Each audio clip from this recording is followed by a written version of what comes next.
This is going to be a pretty shaky video, but you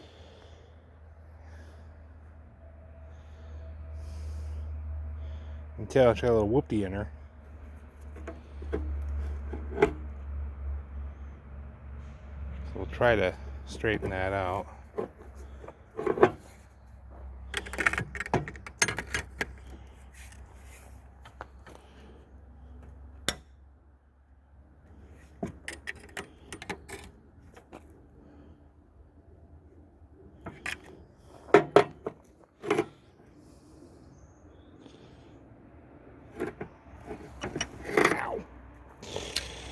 Device isn't quite up to this task.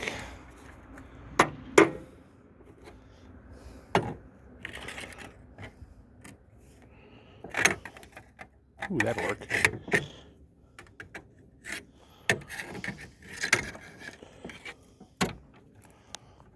Okay.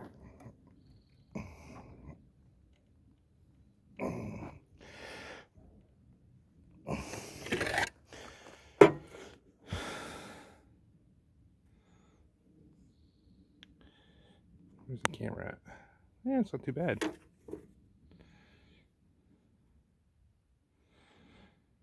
It doesn't take much. And on these light bars, that's all hollow. At least on the stills. Even this side, they're you can kind of see the ridges. So that one might be bent right there too. I don't think it was. Maybe a little at the end there. It's not too bad. I don't think it's twisted too much.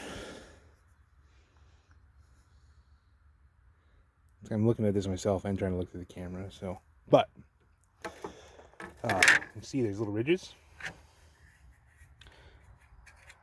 If you look at it from that way, you can almost kind of see the raised.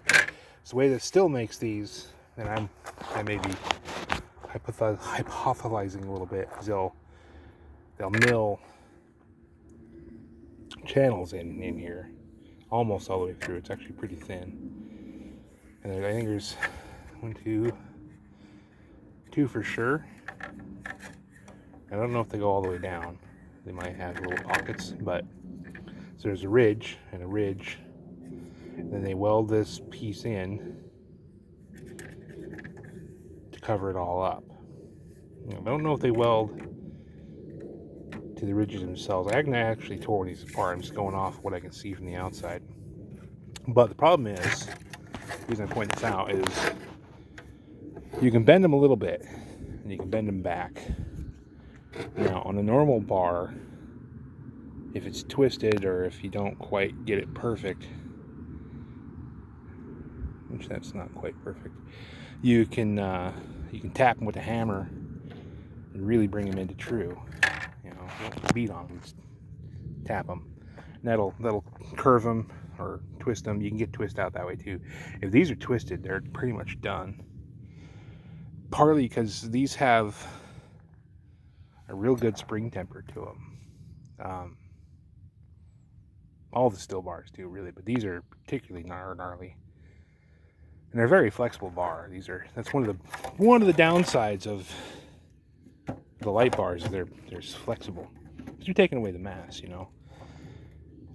Stills aren't as bad as some of the other ones as far as flexible. I think I can't remember what the color called. They got little pockets in them. Sugihara. There we go.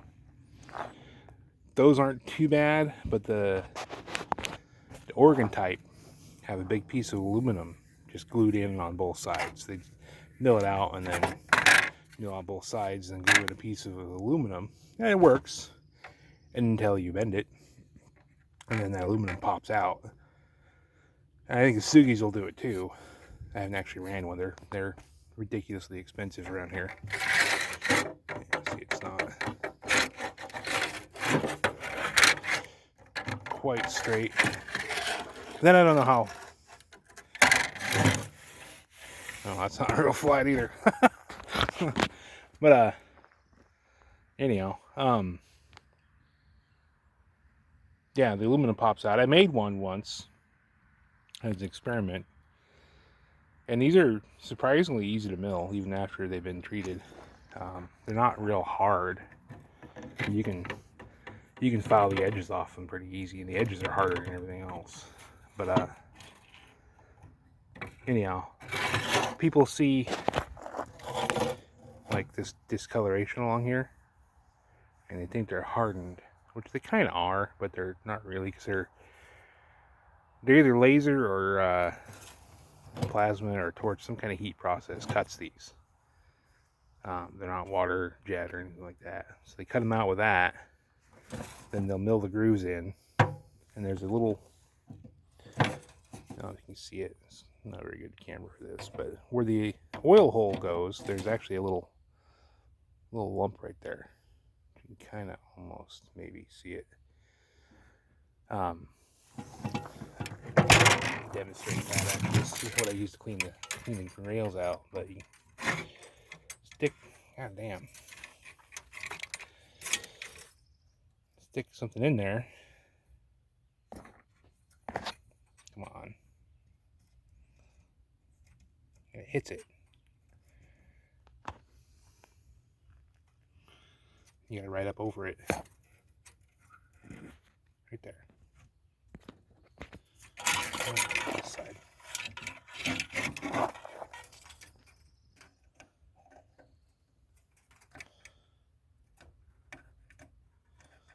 Yeah, anyhow, like this one's actually a little bit wore out. Oh yeah, as far as just about done.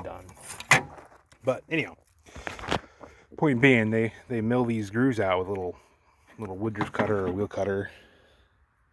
It's got kind of a rounded, tapered shape to it. That's good for it. Anyhow, I'm just rambling now. You all have a good day. I gotta go knock these 4 or 5 down today. And actually, no, I gotta. Yeah. I screwed up. Truck's in the way. We'll talk to you guys later.